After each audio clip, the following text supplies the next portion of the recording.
आपकी दिल की धड़कनें तेज हो रही हो, क्योंकि अब नीट के एग्जाम में बस रह रहे हैं 3 महीने और इसके बाद आपका खत्म होने वाला है स्ट्रगल, जो आप स्ट्रगल महीनों से, सालों से और 2 सालों से कर रहे हो। तो फाइनली ये स्ट्रगल एंड होगा और आप फाइनली जाओगे मेडिकल कॉलेजेस। तो आपके मन में अभी बहुत सारे सवाल घूम रहे हो कि अभी बस 3 महीने बचे हैं, अभी क्या पढ़ना चाहिए, कौन से टेस्ट देने चाहिए, कितने टेस्ट देने चाहिए, बहुत सारे सवाल आपके मन में होंगे। तो इन्हीं सारे सवालों को हम इस वीडियो में डील करेंगे कि मैंने क्या करा था 3 महीने में, या टॉपर्स क्या करते हैं और आपको क्या करना चाहिए 3 महीने के अंदर। So hello everyone, I am Tathagat Avatar, currently a first year MBBS student at AIIMS New Delhi. तो देखो, सबसे पहले तो जिनका सिलेबस कंप्लीट हो गया है वेल एंड गुड, और जिनका कंप्लीट नहीं हुआ है वो ट्राई करो वेव के एंड तक तो खत्म कर ही लो, कैसे भी कर लो। वन शॉट वगैरह देख के जो भी है, जरूरी नहीं है कि बायो के सारे लेक्चर्स देखे जाए, जैसे कि लास्ट के कुछ चैप्टर्स हैं उनके जरूरी नहीं है कि आप लेक्चर्स देखो, आप उसको रीड करके NCERT से भी कर सकते हो। या इनऑर्गेनिक के बहुत सारे चैप्टर्स हैं जिसमें बस याद करना है, जरूरी नहीं है उनका लेक्चर्स देखा जाए, डायरेक्ट आप NCERT रीड करो, लर्न करो, सीधी बात है। अननेसेसरी अब टाइम वेस्ट लेक्चर्स में नहीं करना है। तो देखो,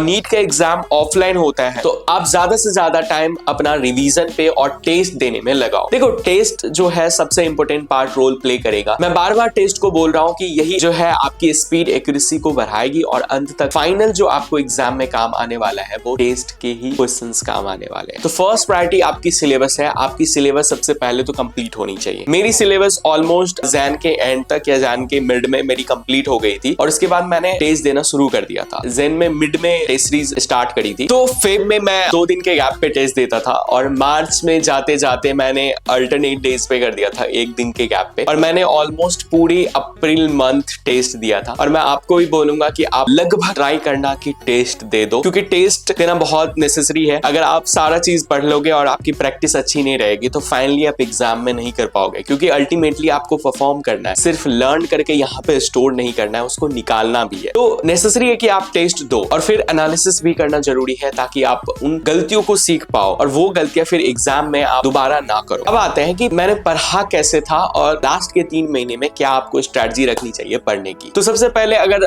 बायो में ये कभी कंफ्यूजन आए कि नोट्स पढ़ना है या NCERT पढ़ना है, तो मैं आपको फाइनली फुल एंड फाइनल कह दे रहा हूँ, ये मिस्टेक्स होती है और मेरे लास्ट टाइम में हुई थी। आप अभी मत करो कि आप नोट्स पढ़ने लग जाओ, आप फुल फोकस NCERT पे करो, क्योंकि NCERT की डायरेक्ट लाइन उठ के आने वाली है एग्जाम में। तो अगर आपने NCERT अभी के टाइम पे पढ़ा तो वो सारे लाइन आपके दिमाग में रहेगा और आप उतने ही ज्यादा एक्यूरेट हो पाओगे एग्जाम में और उतने ही फास्ट से आप क्वेश्चंस को अटेम्प्ट कर पाओगे। तो आप इस बात में कंफ्यूजन ही मत रखो, आप डायरेक्ट NCERT की एकदम से रट्टा मारो, जो करना है करो, उसकी मल्टीपल्स रीडिंग करो। एक बात और है कि मान लो कि आपको कोई पर्टिकुलर चैप्टर आता है तो उसकी फालतू में मल्टीपल रीडिंग नहीं करनी है। जैसे कि आपका रहता है फिजियोलॉजी वाला पार्ट अच्छा होता है, ह्यूमन फिजियोलॉजी का, तो वो जरूरी नहीं है कि आपको उसकी बार बार मल्टीपल रीडिंग करो। अगर आपको आ रहा है तो उसकी फालतू की रीडिंग नहीं करनी। आप उन चैप्टर्स को पढ़ो जो आपको नहीं आते हैं, जैसे मॉलिक्यूलर बेसिस की लाइन रीड करो, जैसे प्रिंसिपल ऑफ इनहेरिटेंस की लाइन रीड करो, जो कि आपको लगता है कि उसमें से लाइन मिस कर सकते हो। स्पेशली जो मॉलिक्यूलर बेसिस के DNA फिंगरप्रिंटिंग वाला पार्ट है, उसमें क्या होता है कि हम बहुत सारे लाइन मिस कर देते हैं। तो आप ट्राई करो कि वो सारी लाइन आपके दिमाग में यहाँ पे स्टोर हो जाए एग्जाम में जाने से पहले। तो ये होगी बायो वाली बात। फिजिक्स में सिंपल, आपको सारे फॉर्मूले रिवाइज करने हैं, कॉन्सेप्ट्स रिवाइज करने हैं और सीधा सवाल करना है। सवाल के नाम पे अगर आपको अभी नए सवाल करना है तो आप कुछ नया मत करो, PYQs करो और बाकी टेस्ट दो। टेस्ट से जो नए सवाल मिलेंगे उन्हें सीखना है, बाकी PYQs करो, इतना काफी रहेगा अभी के टाइम पे। और बात रही केमिस्ट्री की, केमिस्ट्री में तो फिजिकल केमिस्ट्री को वैसे ही फिजिक्स की तरह करना है, फॉर्मूले रिवाइज करा, कंसेप्ट रिवाइज करा और फिर सवाल लगाए। और बाकी इनऑर्गेनिक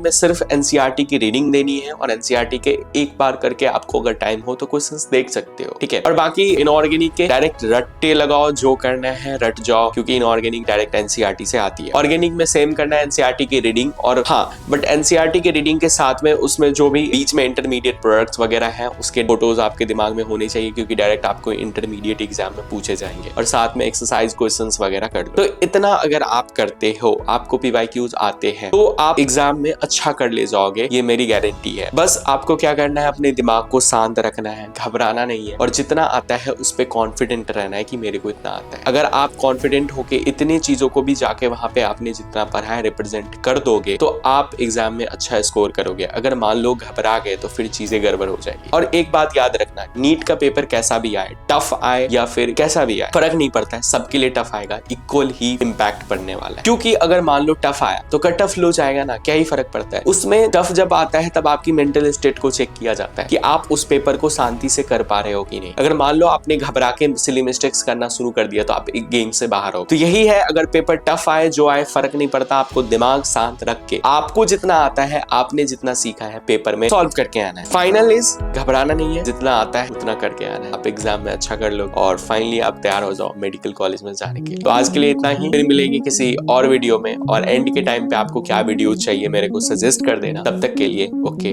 बाय।